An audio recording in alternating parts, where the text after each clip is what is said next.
పూరా local. Welcome to పూరా local. Rajiv యువ వికాస దరఖాస్తులను లోతుగా పరిశీలించిన తర్వాతే అర్హుల జాబితాను ప్రకటిస్తామని ముఖ్యమంత్రి రేవంత్ రెడ్డి స్పష్టం చేశారు.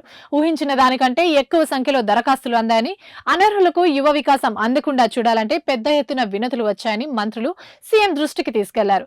పెద్ద సంఖ్యలో వచ్చిన దరఖాస్తుల పరిశీలన ప్రక్రియ కొనసాగుతున్న నేపథ్యంలో పూర్తి స్థాయి పరిశీలన తర్వాతే అర్హుల జాబితాలను ప్రకటించాలి. మరింత లోతుగా విశ్లేషించి అర్హులను గుర్తించాలి.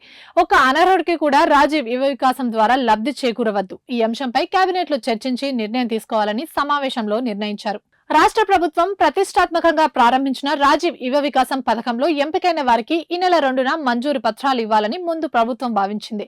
ఈ మేరకు కేటగిరీ 1, 2లో ఎంపికైన వారికి మంజూరు పత్రాలను కూడా సిద్ధం చేసింది.